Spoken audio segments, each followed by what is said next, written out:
네, 리포트 뚜껑 열어보는 시간 돌아왔습니다. 오늘도 정서환 아나운서와 함께 할게요. 어서 오세요. 안녕하세요. 네, 오늘 뭐 하루 종일 우리 정서환 아나운서 보는 시청자분들 많으실 것 같습니다. 오늘 개장 때 수고 많았는데 어땠어요? 아유, 정말 수고하였다. 네. 도은 앵커에 제가 또 저희 속해 애칭이 도은 공주인데 도은 공주의 노고를 제가 알고 말았습니다. 그 2시간 동안 하는 게 진짜 쉽지 않죠? 아휴, 네. 네, 오늘 고생한 정서환 아나운서 리포트까지 준비하느라 고생이 많은데요. 첫 번째 리포트부터 뚜껑 열어보겠습니다. 네, 첫 번째는 나노신소재 뚜껑을 열어볼 테고요. 이 CNT 최근에도 시장에서 주목을 받고 있습니다. 이러한 가능성을 주시하며 목표 주가 16만 5천 원으로 하이투자증권에서는 상향 조정을 했습니다. 와, 오늘 나노신소재 주가 난리가 났습니다. 7% 넘게 강한 상승 보이고 있고요. 14만 9,700원 선까지 올랐습니다. 4분기는 사실 그다지 좋지 않았는데 앞으로가 많이 기대가 되나 봐요. 내용 하나씩 점검해 볼까요? 네, 4분기는 부진했지만 그 속에서 희망을 받습니다. 실적 그래프 함께 체크를 해볼 텐데요. 이 4분기 매출액은 187억 원으로 이 전분기 대비 13% 마이너스를 기록했습니다. 그래프와 함께 체크해 보도록 하겠습니다. 영업이익도 부진했습니다. 전분기 대비해서요 마이너스 21%를 기록했고 시장 기대치를 하회하는 성적표를 보고했는데요. 이 하회한 요인을 사업 부문별로 살펴보면 이렇게 반도체 디스플레이 업황 부진에 전방 고객사들의 가동률 조정으로 이 기존 주력 사업 매출이 감소했기 때문이었습니다. 하지만 유의미한 성장세도 나왔는데요. 이 바로 동사의 중장기 성장 동력으로 꼽히고 있는 이 CNT 도전제 매출이었습니다. 전 분기 대비해서 무려 26%의 증가를 보인 건데요. 전방 IT 수요 둔화로 올해 상반기까지 이러한 주력 사업의 부진함은 어쩔 수 없다, 불가피할 전망이라 이러한 CNT 도전제 매출 증가세가 뚜렷하게 나온 점, 이 앞으로 나노신소재의 주가의 방향성을 결정해줄 2차 전지용 CNT 도전제 사업이라는 긍정적인 분석이 나왔습니다. 이 때문에 자세히 보면 이렇게 이번 4분기에는 다소 저조했지만 이후 이러한 CNT 도전제를 중심으로 계속된 실적 개선을 보일 것이다라는 긍정적인 전망이 오늘의 주가 탄력을 더하고 있습니다. 네, 나노신소재는 뭐 니나노신소재라는 별칭도 있죠. 맞아요. 그만큼 우리 시청자분들, 투자자분들께 또 수익의 기쁨을 안겨주고 있는 그런 종목인데요. 앞으로 얼마나 더 기대할 수 있을지 사실 최근에 가파르게 올랐기 때문에 이 부분이 어떻게 반영될지 모르겠습니다. 두 번째 투자 포인트 확인해 볼까요? 일단 주가의 방향성을 결정해 줄 것이 바로 2차 전지용 탄소 나노 튜브, 이 CNT 도전제 사업이라고 했기 때문에 이 부분을 조금 정리를 해보도록 하겠습니다. 일단 무엇보다 얼마나 확장해 갈지 그 캐파에 대한 전망이 중요할 텐데요. 관련 전망 추이 그래프 체크해 보도록 하겠습니다. 일단 올해 이 CNT 도전제 매출은 이렇게 분기별로 증가할 것이다. 캐파량 역시 증가할 것이다 라는 전망치가 나왔습니다. 일단 주력 고객사들이 이 양극재용 CNT 도전제 적용이 확대될 예정이기 때문이었는데요.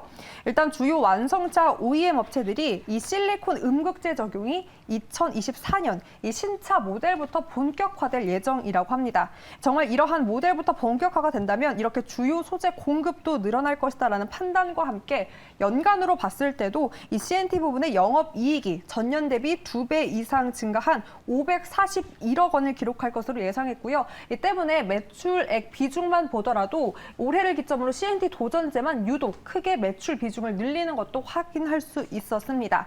이를 반영한 올해 전체 매출 전망 그래프도 다음 살펴보도록 하겠습니다. 올해 나노신소재 영업이익은 전년보다 무려 34% 정도 늘어날 것이다라고 전망치가 나왔고요. 특히나 앞서 짚었던 대로 이 실리콘 음극재 적용이 더욱더 확대되는 24년, 25년 영업이익은 전년 동기 대비 무려 103% 그리고 82% 정도 크게 성장할 것이다라고 전망을 했습니다. 이 때문에 2차 전지 업종 내에서도 상대적으로 비교적 더 높은 성장세를 나타낼 수 있다라고 긍정적인 전망치가 나왔고요. 무엇보다 이 높은 CNT 분산 기술력을 확보하고 있기 때문에 가장 큰 모멘텀으로 꼽고 있습니다. 향후 테슬라와 이 나노 신소재 협업 가능성에 주목해 보자라며 더욱더 늘려나갈 캐파를 강조했습니다. 네, 최근에 주가 상승에는 뭐 그 키워드 가운데 테슬라 얘기도 들어가 있었기 때문에 그 탄력도가 또 유난히 더 돋보였던 것 같습니다. 나노 신소재 목표 주가 대비해서 현재 상승 여력 같은 경우에는 사실 어제, 그러니까 엊그저께 기준으로 보면 한 18% 됐거든요. 그쵸. 근데 오늘 주가가 한 8% 오르는 바람에 맞아요. 상승률은 사실 10% 정도밖에 되지 않습니다. 아이고, 많이 올랐습니다. 10만 원대 아래부터 지금 한 달도 안 된 사이에 15만 원대까지 주가는 올랐고요. 앞으로의 상승 여력은 물론 목표 주가가 아직은 10%밖에 남아있지 않지만 추후에 이러한 기대감들이 뭔가 가시성이 확보가 된다라고 한다면 목표 주가의 상승 추가적으로 나타날 수도 있으니까요. 그 부분도 함께 기대해 보도록 하겠습니다. 첫 번째 종목 나노신소재 함께 확인해 봤고요. 이어서 두 번째 리포트 뚜껑 열어보겠습니다. 엔터 뚜껑 열어보도록 하겠습니다. 큐브 엔터 준비했고요. 사실 뭐 요즘은 보고서 제목에 이런 최대 수혜주라는 제목이 많은데 이번엔 중국 한한령 해제에 대한 수혜 기대를 꼽았습니다. IBK 투자증권의 보고서를 통해 어떤 수혜를 입을지 체크해 보도록 하겠습니다. 네, 사실 최근에 엔터 얘기로는 지분 관련한 그런 구조적인 얘기밖에 없었는데 이제 관련한 펀더멘털을 볼 차례입니다. 큐브 엔터 오늘장 주가 7% 가까이 오르고 있고요. 28,800원 기록되고 있습니다. 4분기부터 좋았죠? 네, 4분기 흑자 전환에 성공한 모습을 보였습니다. 실적 그래프와 함께 한번 짚어볼 텐데요.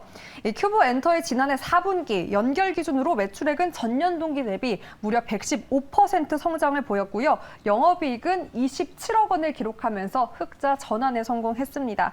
근데 보니까 이렇게 음반, 음원, 공연, 광고 등의 직접 매출뿐만 아니라요. 이 기여도가 높았던 이런 콘텐츠가 유튜브죠. 유튜브에 대한 매출도 많이 늘었고 이 또한 화장품, 이 유통 쪽의 상품 이런 쪽도 많이 성장을 했기 때문에 이 광고, 마케팅 등의 부담 비용을 제외한다면 마진율 개선까지 뚜렷한 증가세를 보였다라는 판단입니다.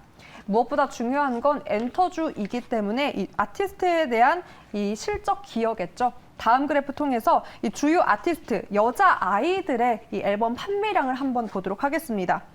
정말 대단했습니다. 2020년 미니 3집이 15만 장을 기록했는데요. 계속해서 20만 장, 25만 장, 무려 작년 10월에는 84만 장 가깝게 판매량을 기록하면서 양적인 성장을 계속해서 보였습니다.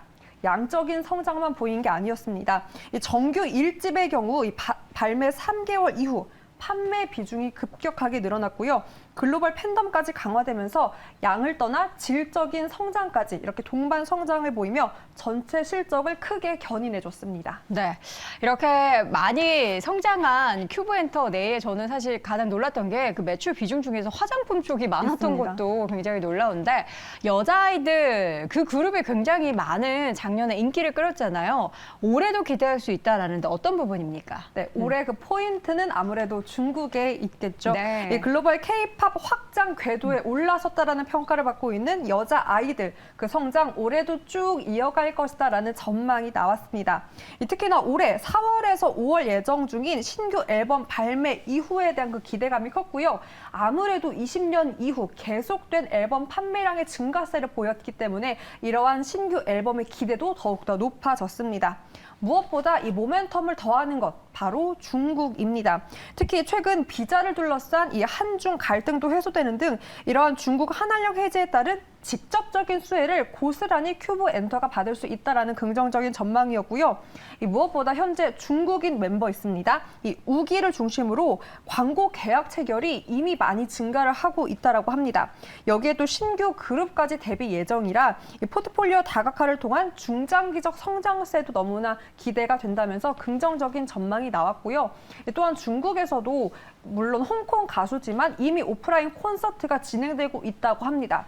이러한 길이 한국 K-팝에만 열린다고 하면 엔터주의 큰 퍼포먼스도 기대할 것이다라는 그 모멘텀까지 오늘의 주가 탄력 더하고 있습니다. 네, 큐브엔터의 투자 포인트 쭉 들어봤습니다. 주가 차트 최근에 볼 텐데요.